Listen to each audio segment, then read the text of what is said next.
Les présidents ont toujours été des personnes très importantes, sur le plan symbolique, mais aussi comme leaders. Ils se font donc surprotéger par plusieurs milliers d'agents très compétents, ce qui leur permet de rester en vie. Dans cette vidéo, nous allons parler de la protection des présidents et voir ce que les agents spéciaux sont capables de faire. Avant que la vidéo commence, j'ai un challenge pour vous les gars, mais tenez-vous prêts car vous avez seulement 5 secondes pour le réussir.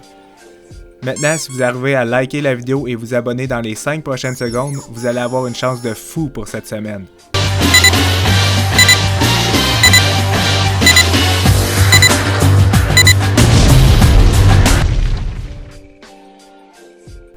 Kim Jong-un. Durant sa visite en Corée du Sud, le leader de la Corée du Nord voyageait dans une limousine. 12 agents spéciaux couraient à côté de lui pour le protéger. Ça peut paraître un peu étrange. Normalement, ce n'est pas des hommes, mais bien des voitures qui protègent le président. Se pourrait-il que Kim Jong-un ait dépensé tout son argent dans des essais nucléaires et qu'il lui en reste plus pour acheter des voitures? Le président ne manque pas de ressources humaines pour le protéger. Par contre, il manque cruellement d'argent pour acheter des véhicules. Malgré qu'il n'ait pas de véhicules autour de lui, il reste quand même l'un des présidents les plus protégés du monde.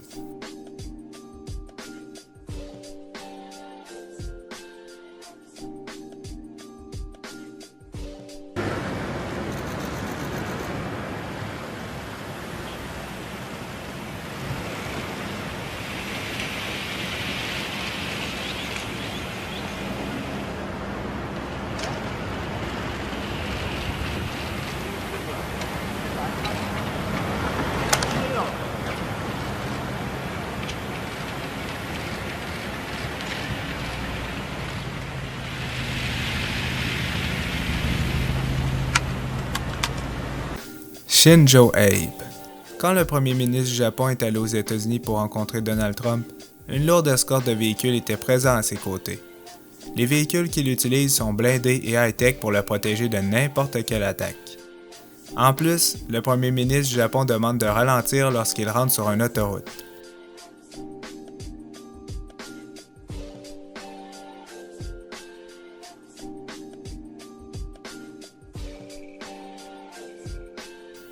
Alpha Condé. On dirait que le président de la Guinée n'a pas accès aux véhicules blindés comme les autres. Par contre, il a un nombre affolant de personnes qui le protègent.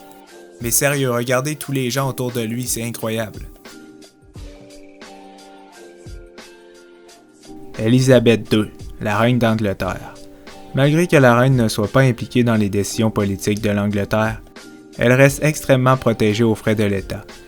L'État n'hésite pas à créer un trafic énorme, simplement pour que les autres véhicules ne partagent pas la même route que la reine. En plus, ils utilisent une centaine de véhicules et des milliers d'agents spéciaux pour la protéger. Les coûts de sa protection doivent largement dépasser ceux de Kim Jong-un. Le fait qu'on ait attenté à sa vie à plusieurs reprises lors des dernières années a fait réagir l'Angleterre, qui lui a procuré une très grande hausse de protection. De plus, la reine n'a pas que des gens qui l'aiment.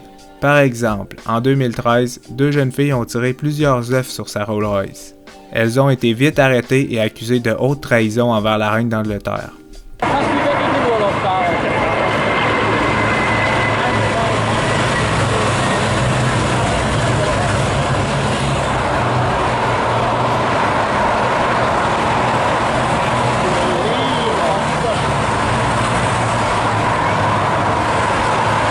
Donald Trump.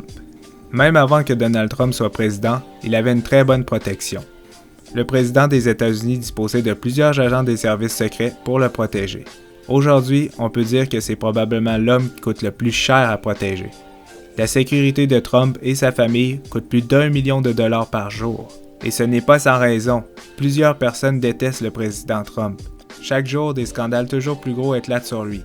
Beaucoup d'Américains pensent qu'il n'est pas apte à diriger les États-Unis.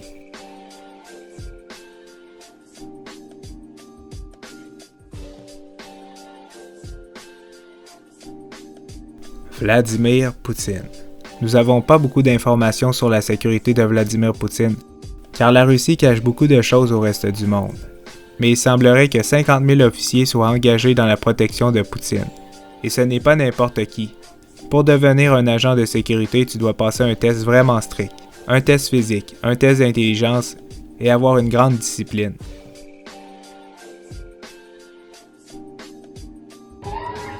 مريضة يبكي Oui, oui, oui. La carte nationale. La carte nationale.